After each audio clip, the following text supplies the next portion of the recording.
Hablemos de comunicación política. Ecuador y Haití, dos países, dos crisis. Ecuador realizó elecciones presidenciales con la participación de 16 binomios que buscaban llegar al Palacio de Carondelet y también renovaban su Asamblea Nacional.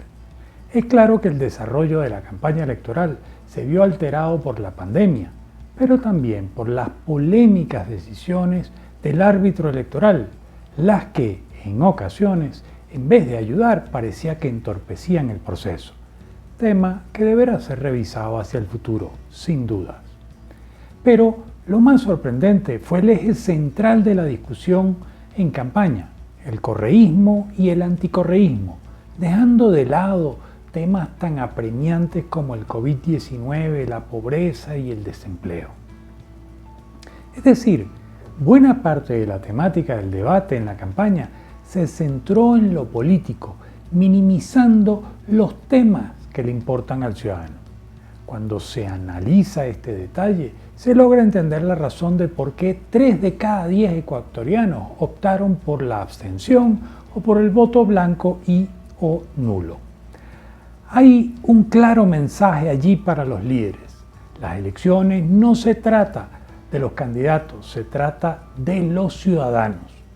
Otro elemento interesante de analizar y que tuvo una gran incidencia en la elección fue la fuerza del expresidente Rafael Correa, quien estando fuera del país desde hace años, habiendo sido enjuiciado y condenado por delitos de corrupción, logra servir de catapulta a su candidato Andrés Araúz, logrando obtener el 32% de los votos. Por lo tanto, la frase los muertos que vos matasteis gozan de buena salud, de autor desconocido, pudiera aplicarse en este caso. Y como es lógico, también podemos decir que en la política no hay muertos.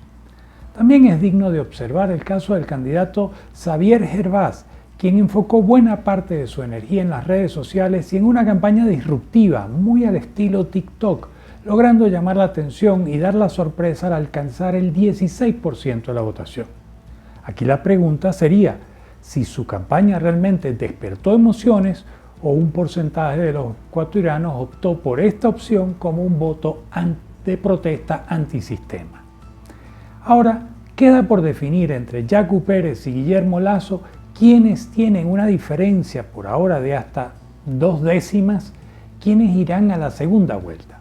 Cualquiera de ellos tiene más flexibilidad para generar acuerdos que el señor Araúz, quien parece estar muy cerca de su techo de votación. Indistintamente de quién pase a la segunda vuelta y quién termine ganando la elección, cualquiera deberá enfrentar una Asamblea Nacional muy fraccionada, donde hacer la mayoría no será una labor fácil. Conclusión: Ecuador presenta una profunda división en su sociedad, hecho que se ve reflejado en los resultados electorales y en la composición de la Asamblea Nacional, por lo que pudieran venir tiempos turbulentos en ese hermano país, máxime teniendo la Constitución Nacional el artículo 148, que faculta al presidente, bajo ciertas premisas muy laxas, por cierto, a disolver la Asamblea. Amanecerá y veremos. El otro país que está en gran agitación es Haití.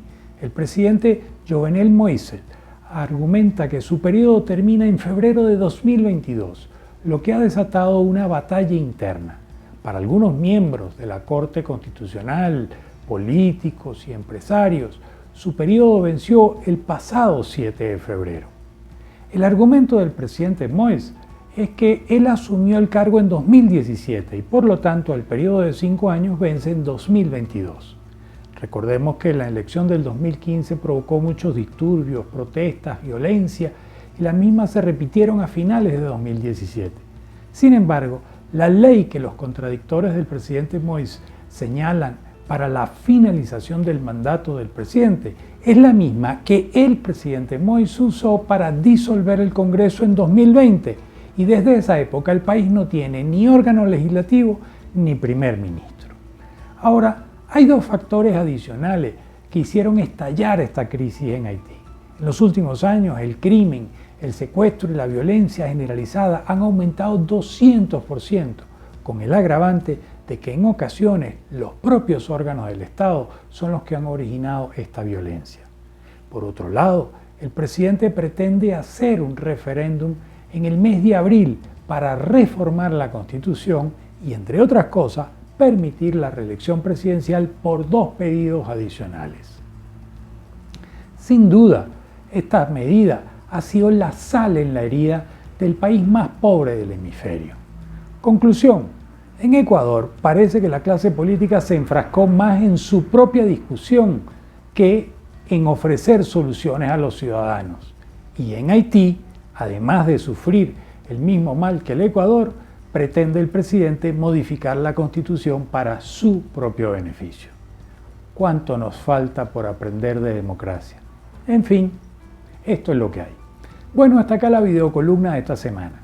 Me encantará leer y escuchar sus comentarios, así que síganme en mis redes sociales para que podamos mantener este diálogo y podamos seguir hablando de este y otros temas.